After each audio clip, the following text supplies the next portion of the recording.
Assalamualaikum warahmatullahi wabarakatuh. Lagi di channel Guru Saham di video penjelasan apa itu ARA dan ARP pada saham. Yang banyak ditanyai oleh teman-teman kita yang baru di Bursa Efek Indonesia, yang bertanya di grup ataupun di medsos atau dimanapun.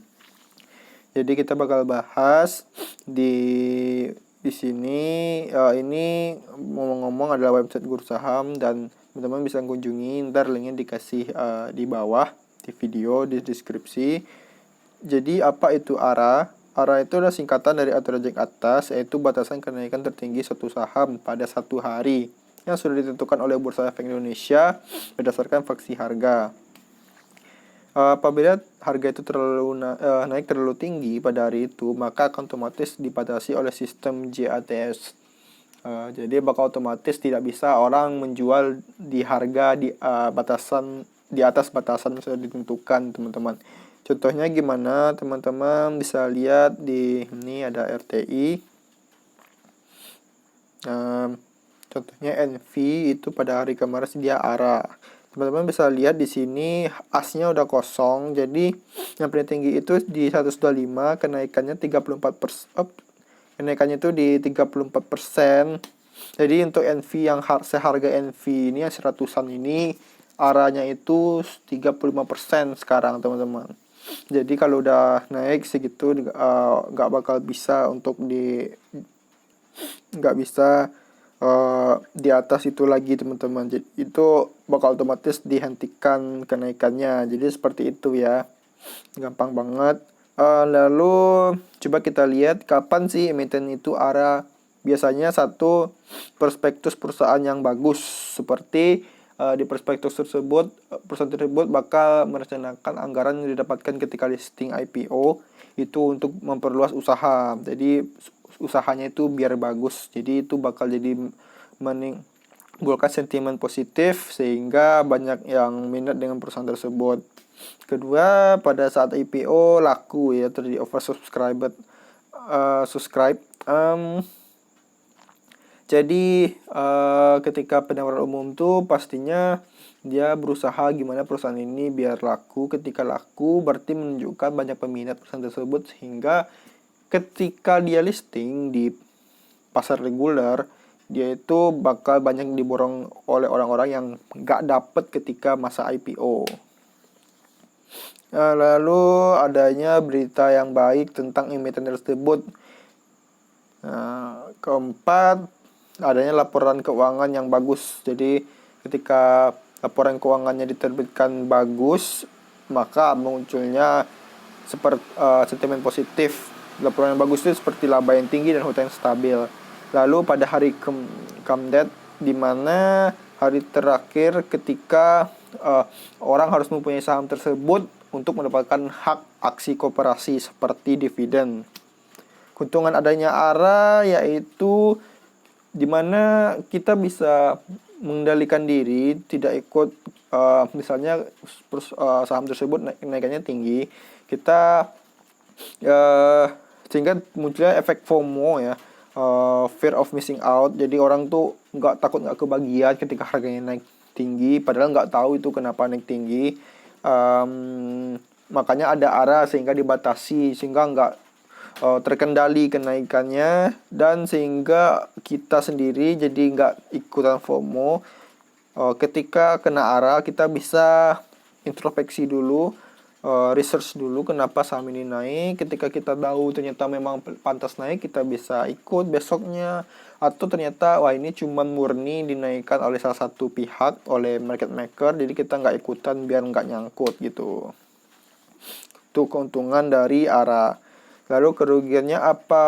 Kerugiannya dimana adanya batasan kenaikan. Misalnya perusahaan tersebut benar berpotensi bagus banget, sehingga pas dia naik, karena banyak yang ingin punya perusahaan tersebut, harganya naik cepat dan kena ARA, teman-teman. Padahal harganya bisa lebih dari itu kalau nggak kena ARA. Apa ya kesimpulannya? Dimana tidak menjadi liquid, jadi teman-teman nggak liquid. Jadi kalau kita mau beli, kita nggak bisa beli karena udah ARA, udah mentok, nggak ada yang jual lagi di atas harga itu. Jadi berkurangnya likuiditas perusahaan tersebut teman-teman. Jadi merugikan bagi perusahaan yang bagus gitu. Terus apa itu ARB? ARB itu singkatnya adalah kebalikan dari arah tersebut teman-teman. Teman-teman bisa baca ya.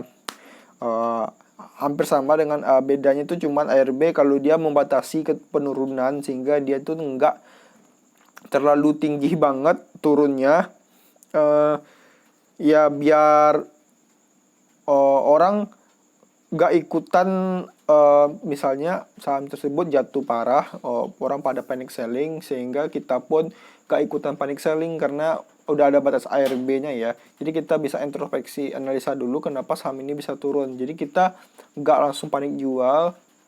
Kita lihat dulu kalau ternyata memang jelek kita bisa jual. Kalau ternyata bagus ya kita bisa hold kan karena kita ada waktu ketika di ARB gitu. Jadi bisa mengendalikan biar pasar itu stabil teman-teman. Kapan perusahaan itu ARB, kebalikan dari arah ya, ada yang prospektus yang jelek, tidak laku saat IPO, adanya berita jelek, lalu ya, laporan keuangan yang jelek seperti laba turun dan hutang tidak terkendali. Dan pada saat ada juga ketika perusahaan tersebut udah bagi dividen, orang banyak yang jual sahamnya karena ya udah kan dividennya udah dapat ya, balikan dijual. Jadi maka dari itu banyak yang sampai ARB bahkan kalau udah dividen dibagikan atau turunnya tinggi lah. Keuntungannya ada ARB ya seperti yang kita bilang tadi, ketika ada panic sell kita udah ada panic sell kita nggak ikutan, kita bisa research dulu sehingga kita bisa menentukan yang langkah yang tepat, hold atau lepas. Kerugiannya ada ARB ya tidak akan mengurangi likuiditas dari perusahaan tersebut. Jadi kalau kita orang mau jual ya nggak bisa dijual karena udah ARB, karena nggak ada yang jual di bawah itu lagi. Makanya likuiditasnya berkurang, jadi kurang bagus juga ya. Batas kenaikan ARB dan ARA, teman-teman bisa lihat di sini. Oh ya, di sini ada ARA-nya 35%, 25% dan 20% untuk masing-masing harga tertentu ya, teman-teman bisa baca di sini. Ini kenaikannya di sini. Sedangkan ini ARA-nya tetap sama, sedangkan untuk sekarang karena ada kasus khusus saat video ini dibuat kayak adanya COVID dan pandemi, wabah pandemi, jadi ARB itu sekarang dibatasi 7% aja teman-teman. Jadi teman-teman bisa lihat di website IDX itu ada update bahwa ARB cuma 7%. Itu untuk menghindari jatuh parah harga dari saham-saham yang terdaftar di lantai bursa, karena jatuhnya udah parah-parah banget sekarang teman-teman. Makanya diupdate. Jadi kesimpulannya ARA dan ARB itu diberlakukan B tentunya sudah melalui musyawarah dan sudah dipikirkan matang-matang oleh B sendiri ya teman-teman, yang dimana bertujuan untuk meningkatkan kualitas perdagangan saham perusahaan yang melantai di bursa. Jadi biar sehat, nggak ada yang seenaknya menaikkan harga terlalu tinggi padahal nggak sesuai dengan keadaan perusahaannya, dan bahkan tidak bisa turun terlalu tinggi ketika ada hoax gitu ya, yang bakal merugikan perusahaan tersebut dan investor-investor yang lainnya. Dan karena ARA dan ARB adalah aturan ditetapkan oleh oleh regulasi setempat seperti B yang di Indonesia, sehingga batas ARA dan ARB ini tentunya bisa berubah sewaktu-waktu sesuai keadaan. Seperti pandemi sekarang, ARB-nya diupdate jadi 7% aja teman-teman. Jadi semoga teman-teman paham tentang ARA dan ARB ini dan bisa lebih mahir dalam investasi dan trade-nya. Bagi yang masih bingung bisa tanya-tanya di kolom komentar juga, dan bisa di grup juga, kita aktif di Telegram, itu linknya ada di deskripsi, gratis, nggak dipungut biaya apapun. Oke, terima kasih, sampai jumpa di video selanjutnya.